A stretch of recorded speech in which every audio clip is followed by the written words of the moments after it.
para decirme que no puede ser. La noche del 29 de noviembre de 1987 no solo marcó el trágico final de Víctor Iturbe, conocido popularmente como El Pirulí, sino que también inauguró uno de los capítulos más oscuros y enigmáticos en la historia criminal del espectáculo mexicano.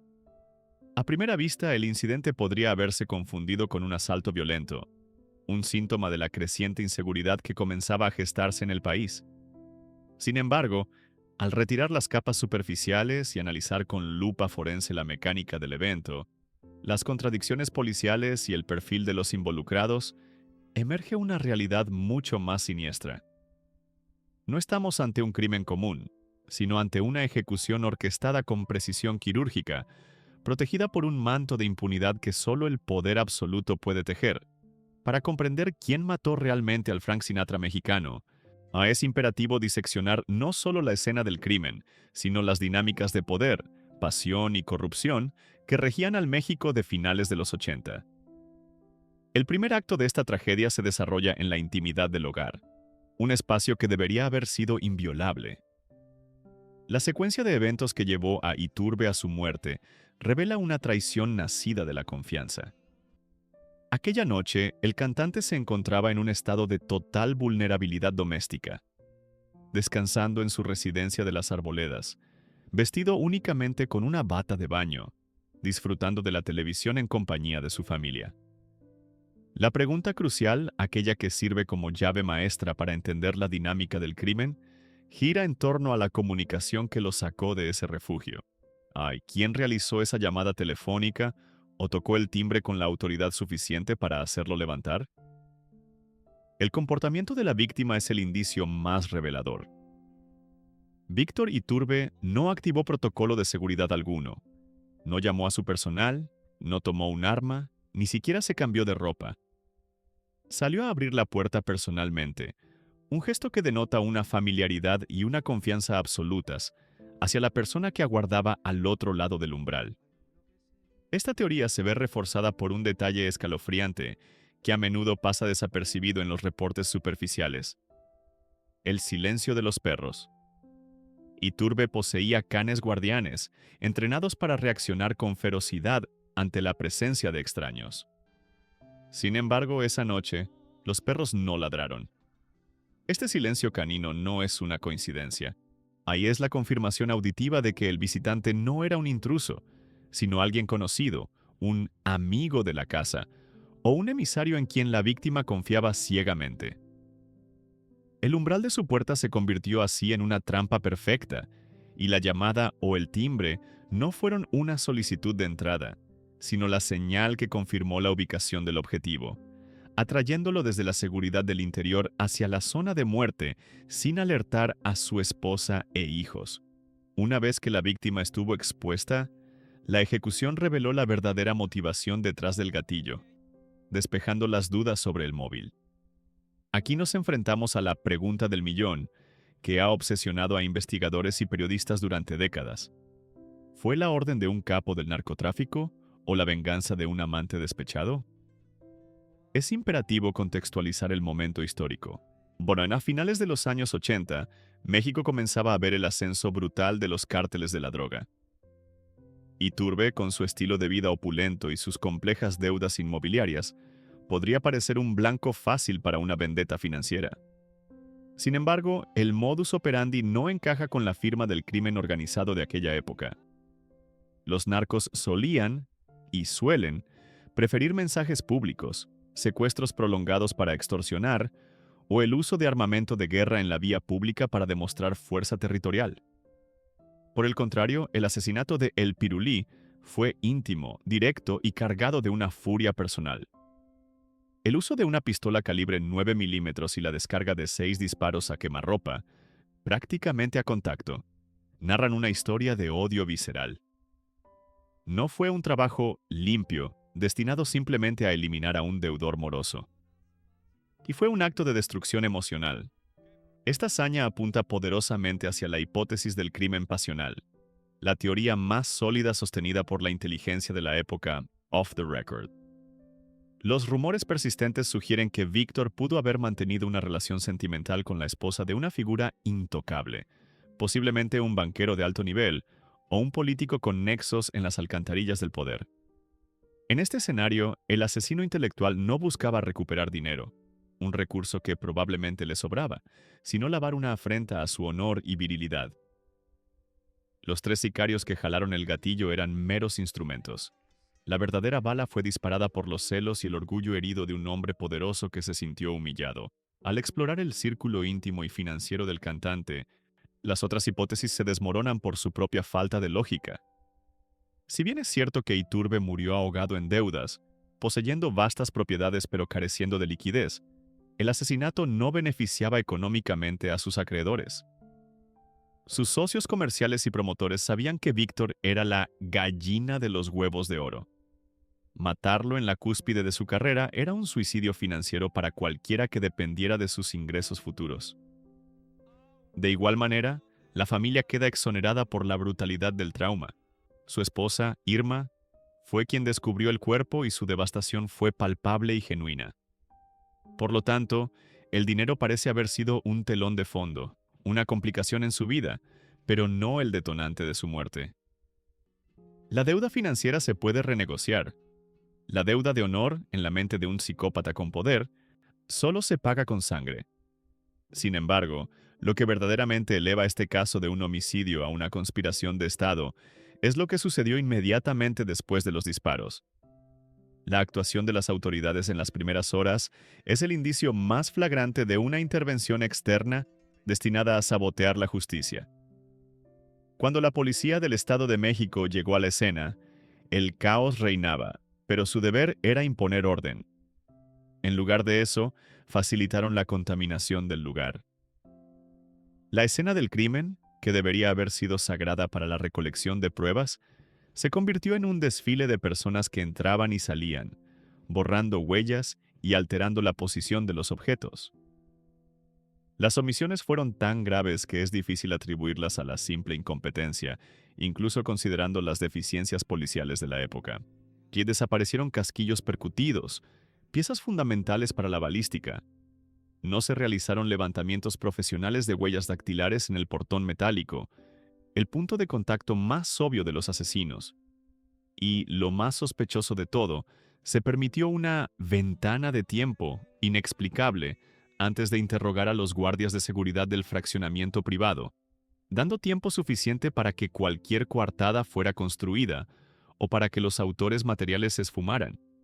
Estas acciones sistemáticas de negligencia sugieren una directriz superior, la orden de ensuciar el caso. Al destruir la cadena de custodia y las pruebas físicas, la policía se aseguró de que, incluso si se encontrara a un sospechoso, nunca hubiera evidencia suficiente para condenarlo. No fue una operación de limpieza diseñada para proteger al autor intelectual. Finalmente, todas las líneas de investigación, tanto las oficiales como las periodísticas, convergen en la existencia de una mano negra. Este término no es una metáfora vacía. Describe la intervención directa de la élite política y económica en el sistema judicial. El Estado de México, en aquel entonces, era un laberinto de poder donde las líneas entre la política, el sector bancario y el crimen organizado se desdibujaban con frecuencia. Existía un personaje, un intocable, cuyo nombre nunca apareció formalmente en los expedientes, pero cuya sombra se proyectaba sobre todo el proceso. Este individuo poseía el poder tripartita necesario para ejecutar el crimen perfecto, el capital para contratar sicarios profesionales que no dejaran rastro, y la influencia política para ordenar a la policía que mirara hacia otro lado, y el control mediático para que la narrativa oficial se desviara hacia teorías absurdas o callejones sin salida. El cierre apresurado del caso, bajo el pretexto de falta de pruebas que ellos mismos se encargaron de desaparecer, y el hecho de que un asesinato de tal magnitud mediática fuera archivado con tanta facilidad es la prueba definitiva de la impunidad. En conclusión, la muerte de Víctor Iturbe. El pirulí no es un misterio irresoluble por falta de capacidad investigativa. Sabemos por deducción y lógica criminalística quiénes no fueron y por qué lo hicieron.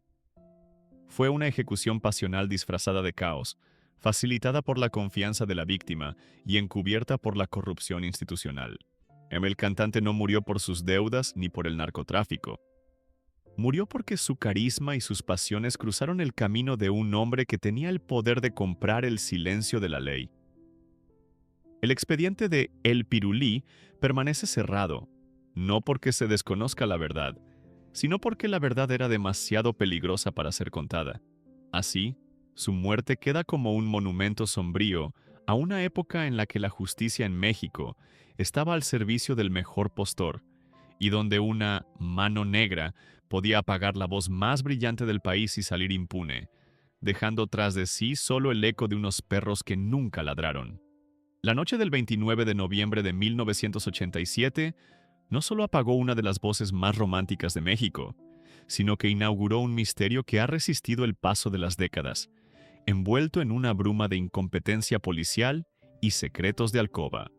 Para comprender la magnitud de la tragedia de Víctor Iturbe El Pirulí, es necesario diseccionar los segundos fatales en el umbral de su puerta, la balística del odio y la transformación de un hogar de ensueño en un mausoleo de terror. Todo comenzó con una calma engañosa. Aquel domingo por la noche, Víctor Iturbe se encontraba en el refugio de su sala de estar, vestido con la informalidad de quien se siente seguro. Un pijama y una bata de baño, disfrutando de un programa de comedia en la televisión. Sin embargo, la seguridad de su mansión en Atizapán de Zaragoza era una ilusión. Cuando el timbre sonó, rompiendo la monotonía de la lluvia ligera, se desencadenó una secuencia de eventos que grita traición. El detalle más escalofriante de esa noche no fue el estruendo de los disparos, sino el silencio previo de sus perros guardianes. A los pastores alemanes de la familia, conocidos por su ferocidad ante los extraños, no ladraron o lo hicieron con un tono de reconocimiento. Este hecho biológico confirma la hipótesis más dolorosa. Quien estaba al otro lado de la puerta no era un intruso, sino alguien a quien los animales, y por ende Víctor, conocían y aceptaban. La interacción en la puerta fue devastadoramente breve. No hubo gritos, ni forcejeos, ni el intercambio acalorado de palabras que precede a una riña. Según los peritajes y el testimonio auditivo de su familia, que se encontraba resguardada en las habitaciones, la escena careció de diálogo. Víctor abrió la pesada puerta de madera, esperando encontrar a un amigo o un socio, pero lo que encontró fue la boca oscura de una pistola. Ese instante de silencio, y en esa fracción de segundo donde la sonrisa de bienvenida se transformó en el rictus de la muerte, es quizás el momento más cruel de la historia. No se le dio la oportunidad de negociar, de suplicar por su vida o de ofrecer dinero. Fue una ejecución fría, calculada para no dejar margen al error ni a la piedad. La balística cuenta su propia historia, una que oscila entre el profesionalismo del crimen organizado y la furia visceral de un crimen pasional. El asesino utilizó una pistola calibre 9 milímetros cargada con balas expansivas, hollow point, munición diseñada para causar el máximo daño interno posible. Sin embargo, fue la cantidad de disparos lo que reveló la psicología del atacante. En el submundo del narcotráfico o el sicariato puro, 1 o 2 disparos a la cabeza suelen ser suficientes para cumplir el contrato. Pero Víctor recibió 6 impactos en el tórax y el abdomen. Este overkill o uso excesivo de fuerza sugiere que el objetivo no era simplemente apagar su vida, sino destruirlo, infligir dolor y castigo. Los 6 disparos no fueron solo una medida de seguridad para garantizar la muerte. Fueron 6 mensajes de odio. Esta desmesura apunta a que, aunque la mano que apretó el gatillo pudo haber sido pagada, la mente que ordenó el crimen estaba consumida por una rabia personal, probablemente nacida de los celos o el despecho amoroso. Mientras su cuerpo yacía en el umbral, otro drama se desarrollaba en los papeles que Víctor dejaba atrás. Los documentos financieros que tanto le preocupaban en sus últimos días pintaban el retrato de un hombre atrapado en una jaula de oro. Iturbe era dueño de un imperio inmobiliario y artístico, pero carecía de liquidez. Estaba ahogado en deudas, presionado por compromisos bancarios y, según algunas teorías oscuras, posiblemente enredado en inversiones de dudosa procedencia que intentaba blanquear sin éxito. La existencia de seguros de vida millonarios añade una capa de tragedia griega al asunto. En su desesperación financiera, su muerte se convirtió paradójicamente en la única solución viable para salvar el patrimonio de su familia. Víctor valía más muerto que vivo para los bancos y las aseguradoras. Una realidad cruel que pudo haber sido un factor, aunque no el detonante de su final. La tragedia humana pronto dio paso a la tragedia forense. La investigación del caso se convirtió en un manual de lo que no se debe hacer en una escena del crimen. Las evidencias más críticas fueron tratadas con una negligencia que roza la complicidad. Los casquillos de las balas 9 milímetros, que podrían haber indicado la posición exacta y la altura del tirador, fueron movidos, pateados o desaparecieron antes de ser debidamente etiquetados. En el portón y el timbre, superficies que el asesino obligatoriamente tuvo que tocar, no se recuperaron huellas dactilares útiles, una omisión justificada torpemente por la lluvia o la incompetencia.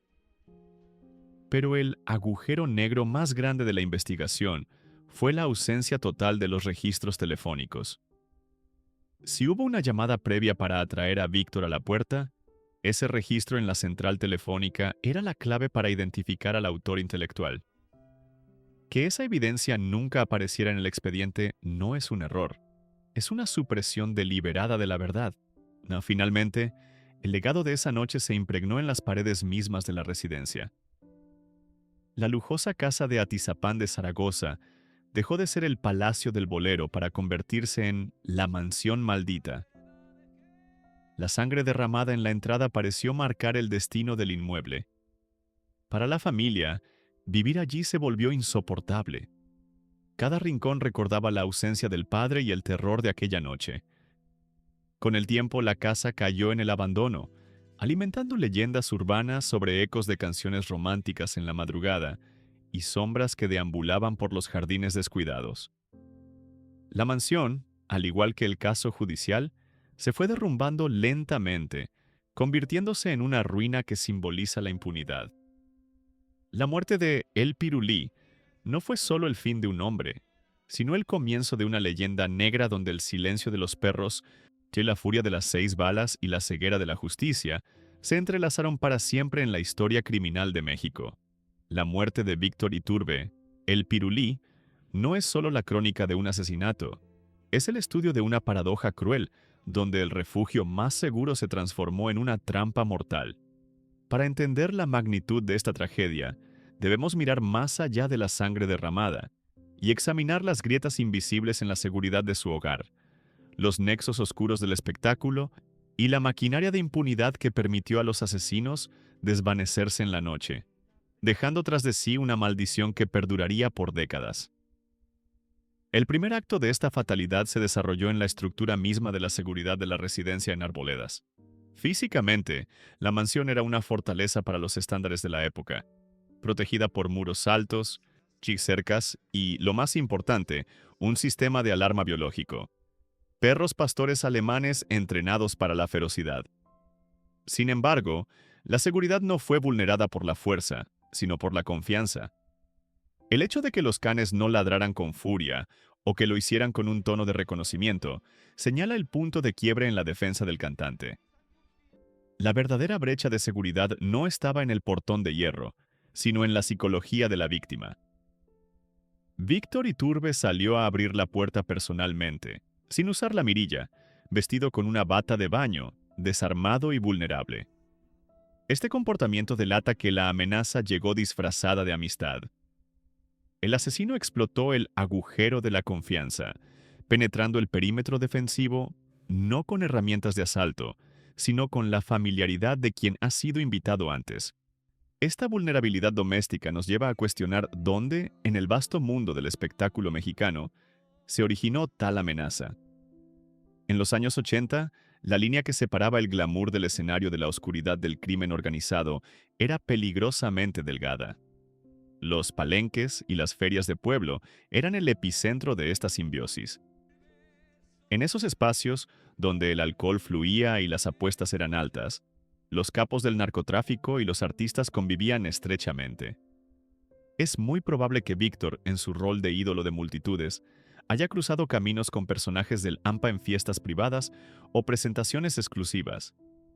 En algún lugar entre los brindis y las canciones, pudo haber escuchado lo que no debía, rechazado una petición indecorosa o, sin saberlo, ofendido a alguien con el poder de dictar sentencias de muerte.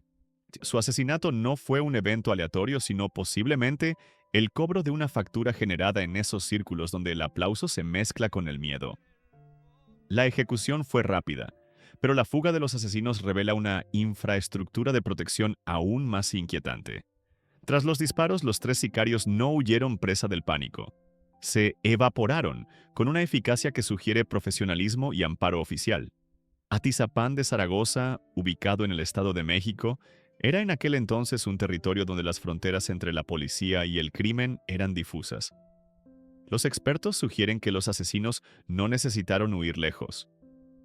Es muy probable que se refugiaran en casas de seguridad en municipios vecinos como Naucalpan o Ecatepec, protegidos por el mismo sistema que debía perseguirlos. La facilidad con la que escaparon de la escena, posiblemente escoltados o ignorados por patrullas locales, indica que contaban con la charola, la protección institucional, necesaria para operar con total impunidad. Las secuelas del crimen transformaron la residencia de los Iturbe en el epicentro de una leyenda macabra. Lo que alguna vez fue un símbolo de éxito y felicidad familiar, se convirtió en la mansión maldita. Este estigma no nació de historias de fantasmas, sino de la cruda realidad que enfrentó la familia tras el asesinato. La imagen de Víctor desangrándose en el umbral marcó el inicio de una espiral descendente. Con las cuentas congeladas y las deudas saliendo a la luz, la familia quedó atrapada en una casa que nadie quería comprar. La propiedad se volvió un lastre financiero y emocional, un mausoleo que se deterioraba al mismo ritmo que las esperanzas de justicia. Los rumores sobre ruidos extraños y la presencia espiritual del cantante fueron, en realidad, la manifestación del trauma colectivo y la ruina económica que asfixió a los sobrevivientes. Finalmente, la mayor ironía de este caso reside en el lugar del crimen. Víctor Iturbe fue asesinado en el sitio donde, por lógica y estatus social, debería haber estado más seguro, su propio hogar. En la calle o en el escenario, rodeado de guardaespaldas y público, era intocable. Pero en la soledad de su sala, despojado de su armadura de celebridad, se convirtió en un blanco fácil. Los asesinos eligieron el momento exacto en que el ídolo bajó la guardia, convirtiendo su santuario personal en una zona de ejecución. Así, la muerte de El Pirulí permanece como una herida abierta en la memoria de México, un recordatorio de que, en un sistema corrupto, ni la fama, ni los muros altos, ni la confianza son suficientes para detener a una mano negra decidida a matar. La historia del asesinato de Víctor Iturbe El Pirulí no es solo un relato sobre quién apretó el gatillo, sino una tragedia definida por el cuándo. Los tiempos en este caso, desde el momento exacto en que se abrió la puerta hasta el instante en que la justicia mexicana decidió mirar hacia otro lado, revelan una coreografía macabra donde la ingenuidad de la víctima se encontró con la frialdad del sistema. Para comprender por qué este crimen sigue siendo una herida abierta en la memoria colectiva, debemos examinar los relojes que marcaron la vida y la muerte del cantante y cómo el contexto político de 1987 conspiró para enterrar la verdad bajo los escombros de la historia. El primer misterio temporal reside en los días y semanas previos al crimen. Contrario a la lógica de una ejecución planificada, no existen registros de que Víctor Iturbe viviera bajo la sombra del miedo inmediato. No hubo cartas anónimas, ni llamadas terroríficas a medianoche, ni guardaespaldas adicionales rodeando su perímetro. Si existieron amenazas, estas llegaron en forma de susurros, de consejos velados en fiestas de alta sociedad, o advertencias diplomáticas por parte de socios oscuros, señales que un hombre de naturaleza optimista y romántica como él pudo haber subestimado o malinterpretado. Esta falta de percepción del peligro fue fatal la noche del 29 de noviembre. Víctor ignoró cualquier instinto de supervivencia porque el visitante llegó en el momento perfecto. Un domingo por la noche, alrededor de las 11 de la noche. Para El Pirulí, ese era un tiempo sagrado de relajación doméstica, un momento para los amigos íntimos, no para los asesinos. Su decisión de abrir la puerta en bata de baño, sin verificar la mirilla, sugiere que su reloj interno marcaba la hora de la confianza, mientras que el del visitante marcaba la hora de la ejecución. La vulnerabilidad de la mansión en ese preciso momento no fue una coincidencia. Los asesinos conocían el biorritmo de la casa con una precisión escalofriante. Sabían que a esa hora el servicio doméstico ya se había retirado a sus habitaciones, que la calle estaba desierta por la lluvia y el horario dominical, y que Víctor estaría con la guardia baja, física y mentalmente. Este conocimiento delata una labor de inteligencia previa. Alguien había estudiado sus rutinas lo suficiente para saber que el domingo por la noche era el talón de Aquiles de su seguridad. O peor aún, el asesino era alguien tan cercano que esos hábitos eran parte de su convivencia natural. La casa, que durante el día podía ser una fortaleza llena de actividad, se convertía en esa hora específica en una jaula solitaria, y los verdugos aprovecharon esa ventana de oportunidad con una eficacia devastadora. Sin embargo, el verdadero crimen ocurrió después de los disparos, cuando el tiempo de la justicia se detuvo. La investigación no fracasó, fue asfixiada. El asesinato de Iturbe coincidió con un momento de extrema delicadeza política en México. El final del sexenio de Miguel de la Madrid y la preparación para las controvertidas elecciones de 1988 que llevarían al poder a Carlos Salinas de Gortari. En este clima de transición y tensión, un escándalo que involucrara a figuras de la élite política o financiera, como sugerían las teorías del crimen pasional con la esposa de un poderoso, era algo que el sistema no podía permitirse. No hubo un día oficial en el que la policía anunciara con bombos y platillos el cierre del caso. Más bien, el expediente sufrió una muerte lenta y burocrática. Entre 1988 y 1989, la investigación simplemente se diluyó, pasando de ser una prioridad nacional a convertirse en un legajo polvoriento en un sótano, que es víctima de un carpetazo silencioso, ordenado desde las altas esferas para proteger la estabilidad del status quo. Para la familia Iturbe, la comprensión de esta realidad no fue inmediata, sino un proceso doloroso de erosión de la esperanza. Aproximadamente 6 meses después del asesinato, Irma y sus hijos comenzaron a notar un cambio siniestro en la actitud de las autoridades. La policía dejó de buscar al agresor y comenzó a investigar a la víctima. En una táctica clásica de desvío de atención, se filtraron a la prensa detalles sobre las deudas de Víctor, sus supuestas relaciones extramaritales y sus conexiones peligrosas. La familia entendió entonces que el objetivo ya no era hacer justicia, sino justificar la muerte. Cuando las evidencias clave, como los casquillos y las declaraciones iniciales, le comenzaron a perderse misteriosamente, supieron que estaban luchando contra un fantasma institucional. Ese fue el momento en que el duelo se transformó en resignación. El sistema estaba diseñado para proteger al asesino, no para consolar a los deudos. Hoy, más de 3 décadas después, la pregunta sobre cuándo se sabrá la verdad tiene una respuesta amarga. Legalmente, nunca. El tiempo ha sido el cómplice final de los asesinos. Según las leyes mexicanas, la prescripción del delito ha expirado hace mucho. Incluso si mañana apareciera un video confesional o un testigo presencial, nadie podría ser juzgado ni encarcelado por la muerte de El Pirulí. La verdad jurídica ha muerto. No obstante, existe una verdad histórica que sobrevive en la memoria popular y en los susurros de la vieja guardia del espectáculo. Se sabe que no fue un robo. Se sabe que no fue el narco común. Fue el poder. El nombre del autor intelectual, aunque nunca escrito en una sentencia, flota en el imaginario colectivo como un secreto a voces.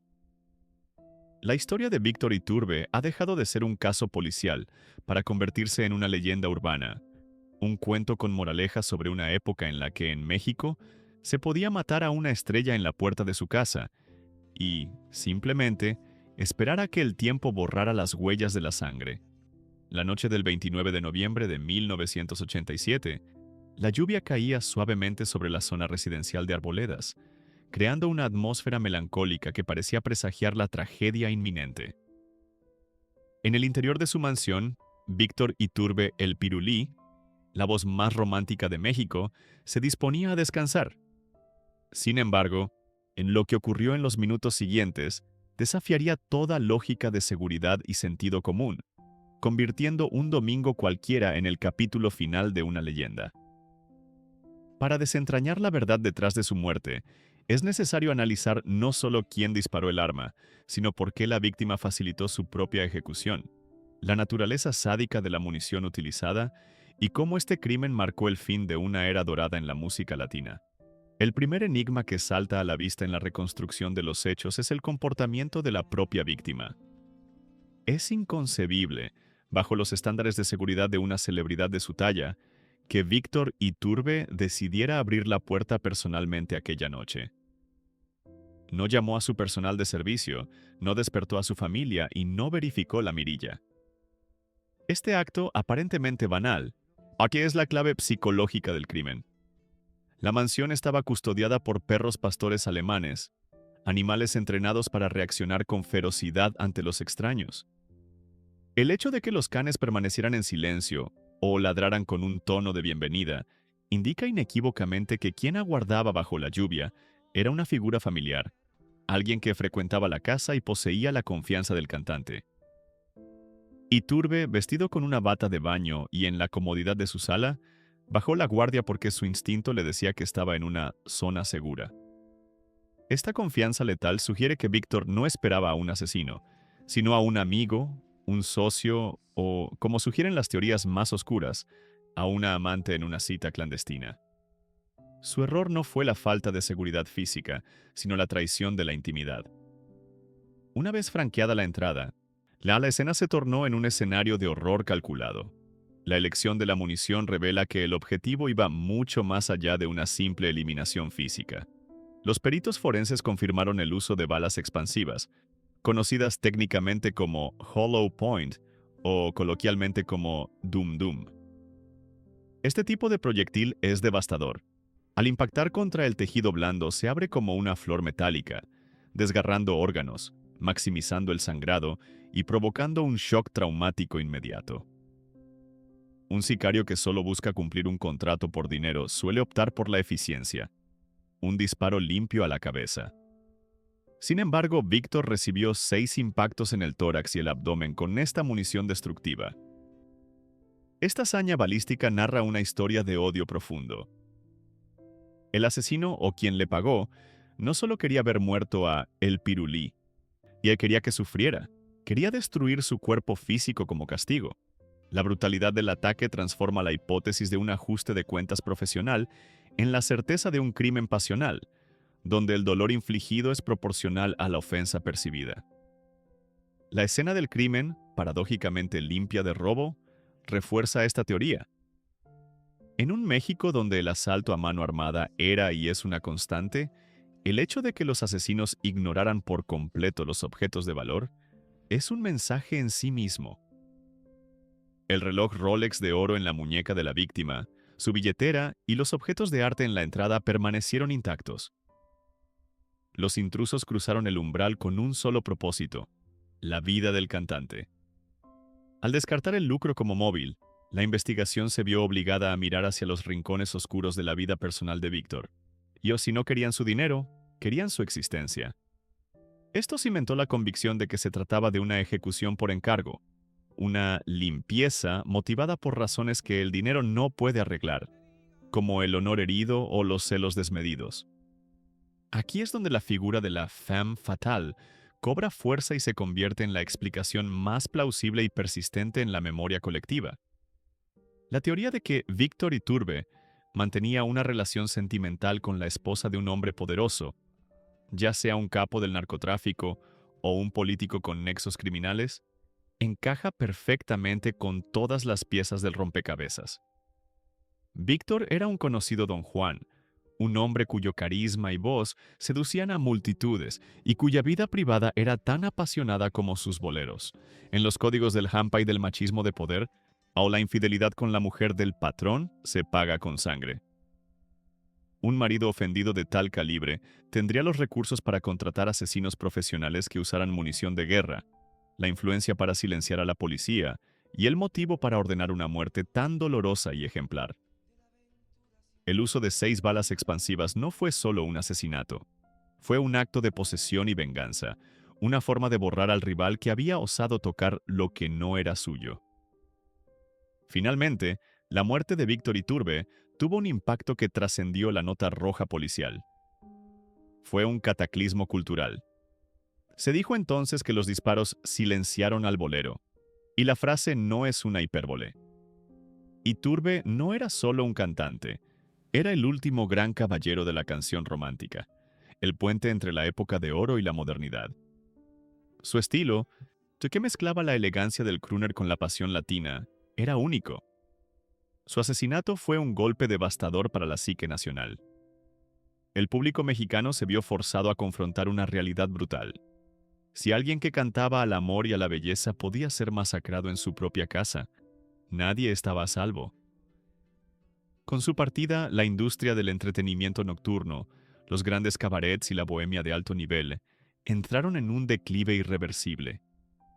Nadie pudo llenar sus zapatos, y el bolero como género masivo comenzó a desvanecerse, quedando huérfano de su máximo intérprete. Así, la tragedia de El Pirulí no solo dejó una familia destrozada y un crimen impune, sino que sumió a la música mexicana en un luto del que nunca se recuperó del todo, dejando un silencio ensordecedor donde antes habitaba la melodía. A la ejecución de Víctor Iturbe, El Pirulí no terminó cuando el eco del sexto disparo se desvaneció en la noche lluviosa de Arboledas. En realidad, ese fue solo el comienzo de una segunda victimización, más larga y cruel, orquestada por un sistema diseñado para proteger a los culpables y destruir a los sobrevivientes. Para comprender la totalidad de este crimen, debemos mirar más allá del cadáver en el umbral y analizar cómo 3 asesinos se volvieron fantasmas, cómo la prensa convirtió la sangre en tinta amarilla y cómo una familia quedó atrapada en una mansión que pasó de ser un hogar a una prisión de recuerdos. El primer acto de magia negra, en este caso, fue la desaparición de los autores materiales. La zona residencial de las Arboledas era, en teoría, un bastión de seguridad y un enclave exclusivo con accesos controlados y vigilancia privada. La pregunta de cómo 3 sicarios pudieron entrar, matar y salir sin dejar rastro de neumáticos ni registros en las bitácoras de seguridad tiene una respuesta inquietante. No fue sigilo, fue complicidad. La teoría más sólida apunta a que el vehículo de fuga no era un automóvil cualquiera, sino una unidad con insignias oficiales o escoltada por la propia policía. En el México de finales de los 80, la línea entre las fuerzas del orden y el crimen organizado era inexistente. Las placas de policía servían a menudo como salvoconductos para el AMPA. Los guardias de seguridad del fraccionamiento, enfrentados a la autoridad de una patrulla o intimidados por el poder de fuego de los ocupantes, optaron por la ceguera voluntaria, o la ausencia de registros en la caseta de vigilancia. No fue un descuido administrativo, sino un silencio comprado o impuesto por el miedo, permitiendo que los asesinos se diluyeran en la noche bajo el manto protector del Estado. Inmediatamente después se activó una maquinaria mediática implacable destinada a enturbiar las aguas. En lugar de una investigación criminal rigurosa, el público fue bombardeado con una cortina de humo perfectamente diseñada. La narrativa oficial y la prensa sensacionalista, alimentada por filtraciones interesadas, dejaron de buscar al asesino para empezar a juzgar a la víctima. De la noche a la mañana, la imagen de Víctor Iturbe, el caballero romántico, fue desmantelada y reconstruida como la de un hombre imprudente, endeudado y con una doble vida moralmente cuestionable. Se habló de lavado de dinero, no de deudas de juego y de líos de faldas, todo con el fin de deshumanizarlo. Esta estrategia de culpar a la víctima fue un éxito rotundo. Transformó un asesinato de Estado en un escándalo de telenovela. Al manchar la reputación de El Pirulí, las autoridades lograron que la indignación pública por la inseguridad se convirtiera en un morbo chismoso sobre su vida privada, facilitando así el cierre administrativo del caso sin que nadie protestara demasiado. Mientras el nombre de Víctor era arrastrado por el fango mediático, su familia vivía su propio infierno privado dentro de la residencia de Atizapán. La casa, que alguna vez fue símbolo del éxito del cantante, se convirtió en una trampa financiera y emocional. Con las cuentas congeladas y las deudas hipotecarias y fiscales saliendo a la luz, su viuda, Irma, Dom y sus hijos se vieron imposibilitados para abandonar el lugar. La propiedad se volvió invendible.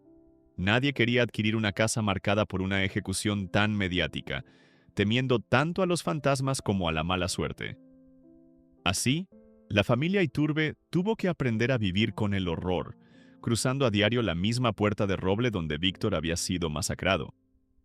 La mansión maldita se fue deteriorando a la par que la economía familiar, y sus paredes descascaradas se convirtieron en el reflejo físico de un trauma que no cicatrizaba.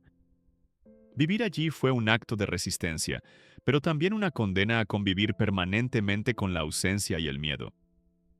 Este crimen también marcó un punto de inflexión irreversible para el mundo del espectáculo en México. La muerte de Iturbe fue el fin de la inocencia para los artistas. Hasta ese momento, existía una especie de pacto no escrito donde los cantantes eran vistos como bufones intocables, queridos por todos, incluidos los capos de la mafia. Víctor rompió esa burbuja. Su asesinato enseñó al gremio una lección brutal. La fama no es un chaleco antibalas. La relación entre los artistas y los poderes fácticos cambió para siempre. La admiración se tiñó de terror. A partir de 1987, las figuras públicas comenzaron a blindarse, contratando seguridad privada y aprendiendo la ley del silencio. Si te contratan para una fiesta privada de dudosa procedencia, vas, cobras, cantas y olvidas todo lo que viste al salir. La era de los artistas accesibles que abrían la puerta de su casa en bata de baño murió junto con Víctor. Finalmente, la paradoja más dolorosa reside en la naturaleza cinematográfica de su muerte. Víctor Iturbe, en el hombre que hizo carrera cantando a la suavidad del amor, al perdón y a la nostalgia, terminó sus días en un escenario de violencia explícita, digno de una película de gángsteres.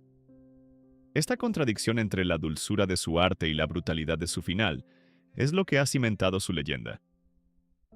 No murió de viejo ni de enfermedad.